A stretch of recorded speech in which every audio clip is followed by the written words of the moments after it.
J'avais envie de faire une vidéo sur les directives anticipées parce que je me rends compte que quand j'anime des formations sur le thème du deuil et de l'accompagnement en fin de vie, que ce soit dans les EHPAD ou dans les cliniques, je me rends compte que les soignants n'osent pas aborder les directives anticipées avec soit des résidents, soit des patients atteints d'une maladie grave et incurable.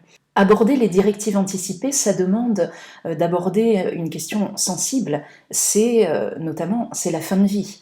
Et bien sûr, c'est pas toujours facile de parler des directives anticipées, que ce soit en EHPAD ou en oncologie, et pourtant c'est un sujet qui est important parce que il permet à la personne de rester actrice de sa fin de vie et de ne pas subir, par exemple, un traitement ou des interventions qu'elle n'aurait peut-être pas voulu.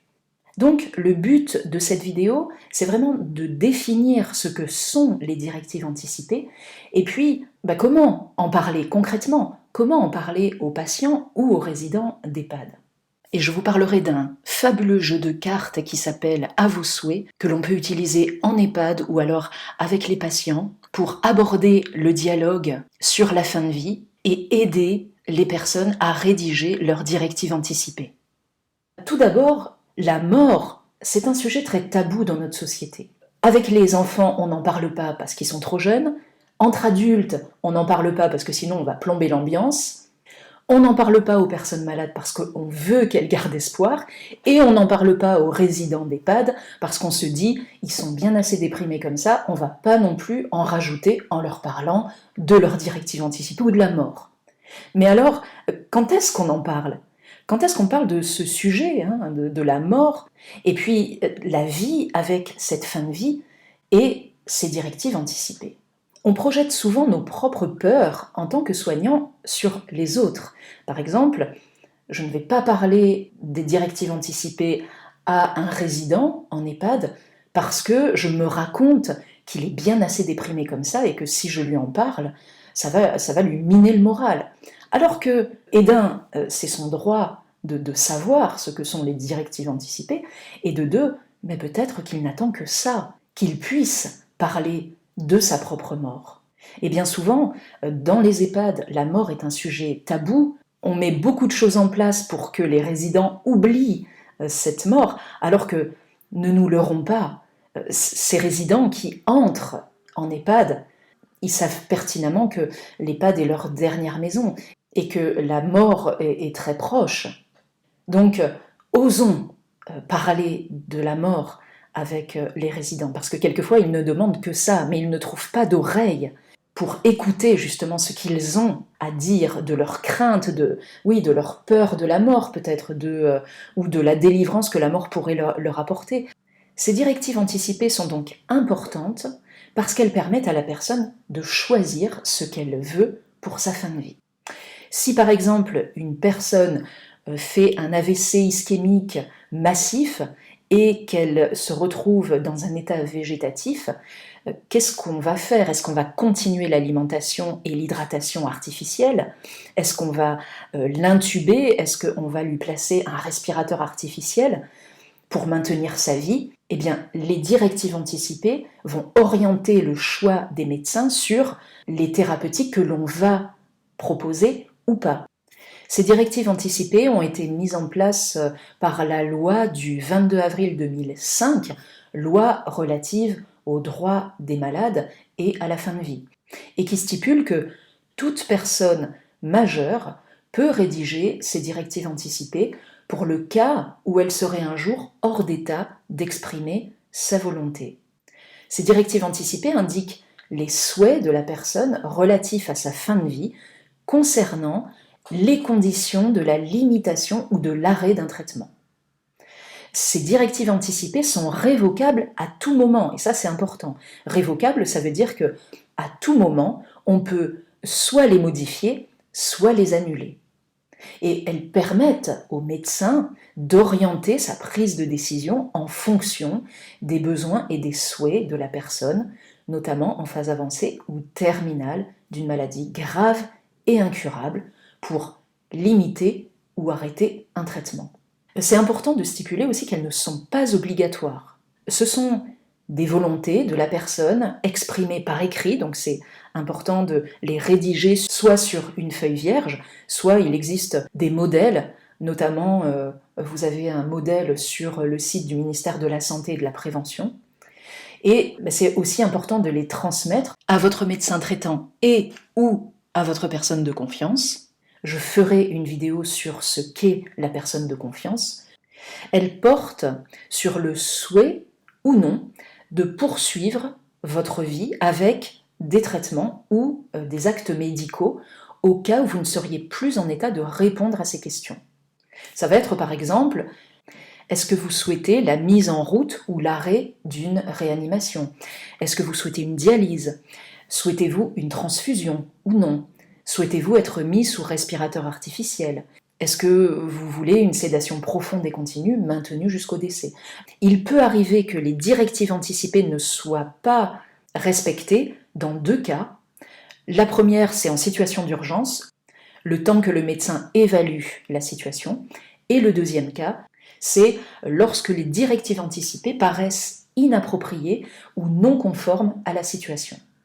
C'est important de démystifier cette question de la fin de vie afin que ces personnes restent actrices jusqu'au bout de leur vie et qu'elles aient la liberté de choisir en conscience tant qu'elles le peuvent et que nous, soignants, on ne se retrouve pas pris au dépourvu si la situation empire et à se demander ce qu'aurait aimé la personne.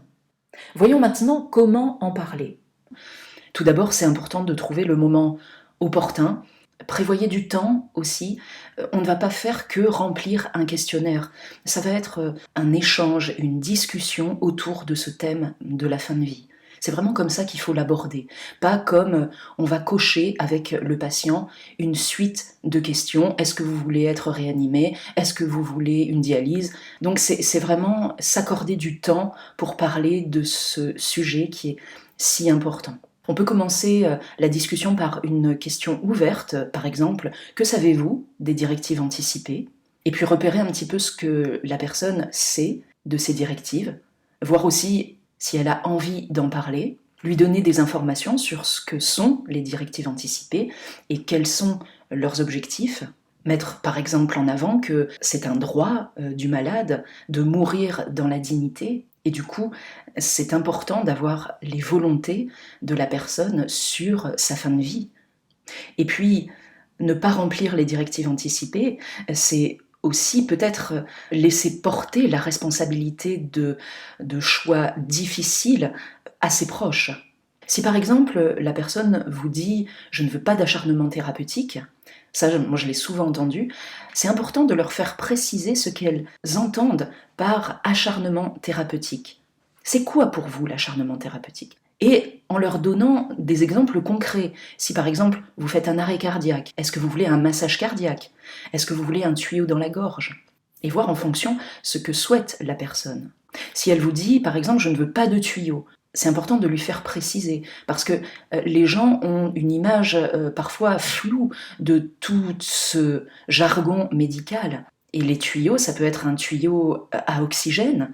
Donc là, le patient, peut-être si on lui fait préciser, voudra un tuyau à oxygène, mais pas, par exemple, il ne voudra pas de tuyau dans la gorge. Les tuyaux aussi, ça peut être une sonde urinaire ou une perfusion. Donc faire préciser à chaque fois avec des exemples concrets ce que veulent dire ces personnes. Parlez plutôt de ce qui est important pour la personne. Est-ce que c'est important pour elle, par exemple, de garder son autonomie physique jusqu'au bout? Ou alors, est-ce que c'est, par exemple, de privilégier son confort, sa douleur? Parce que ça diffère selon les personnes. Il y a des personnes qui souhaitent être réanimées, même si elles vont avoir des séquelles physiques, même si elles risquent d'être paralysées, et d'autres qui ne vont pas le supporter. Et puis parler aussi de ce que redoute le plus la personne. Est-ce qu'elle redoute, par exemple, la douleur, ou alors de ne plus marcher, de ne plus reconnaître ses proches? Pour aborder toutes ces questions, on peut utiliser un jeu que je trouve extrêmement intéressant. C'est le jeu de cartes spécialement conçu pour préparer sa fin de vie et qui s'appelle « À vos souhaits ». En anglais, c'est la version Go Wish. Je vous mettrai les références de ce jeu dans la description de cette vidéo. Vous pourrez vous le procurer sur le site internet de l'association Jalmalve, qui est l'association Jusqu'à la mort, accompagner la vie. Donc c'est un jeu d'une quarantaine de cartes qui anticipe de nombreuses situations sur la fin de vie, avec un joker au cas où on ne souhaiterait pas répondre à une question. Parmi ces questions, on trouve par exemple « donner mes organes »,« mourir chez moi »,« ne pas être branché à une machine »,« être conscient jusqu'au bout »,« être entouré et par qui ». Vous voyez, ça permet vraiment à la personne de prendre conscience de ce qui est important pour elle et aussi de ce qu'elle ne souhaite pas grâce à des situations concrètes, et puis d'exprimer sa volonté, et aussi de cheminer avec toutes ces questions. Et puis on peut finir cet entretien par « c'était comment pour vous de parler de tout ça, de parler de la fin de vie ?» Lui dire que si elle a envie d'en parler, elle pourra revenir vers vous ou vers vos collègues, et bien lui préciser que ce qu'elle a exposé là, si elle a signé ces directives anticipées, elle pourra les modifier ou les annuler à tout moment. Il est à noter que ce n'est pas parce que, ça y est, on a parlé des directives anticipées, la personne les a rédigées, que c'est fini et on n'en parlera plus jamais, notamment les personnes en EHPAD. C'est vraiment important d'y revenir de temps en temps. Donc vous voyez, c'est pas quelque chose de figé, mais d'évolutif. D'évolutif avec l'état de santé qui peut soit se dégrader, soit aussi s'améliorer. Et puis, dernière question, si le patient ou le résident n'a pas rédigé ses directives anticipées, comment ça se passe? Eh bien, dans ces cas-là, on fera appel à la personne de confiance. S'il n'y a pas de personne de confiance, on fera appel à la famille ou aux proches. Dans tous les cas, il y aura ce qu'on appelle une réunion collégiale pour prendre une décision sur l'arrêt ou la limitation des traitements en cas de situation critique.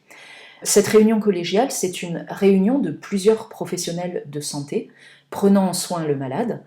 Donc c'est un dialogue, c'est une concertation commune pour une décision éthique la plus appropriée possible dans le respect du patient. Et pour terminer, ce sera le médecin qui s'occupe de la personne malade qui aura la décision finale de limiter ou d'arrêter le traitement. Voilà, j'espère que cette vidéo vous aura donné des pistes pour mieux comprendre ce que sont les directives anticipées et comment mieux en parler. Je vous remercie pour votre écoute et je vous dis à très bientôt pour une prochaine vidéo. Au revoir.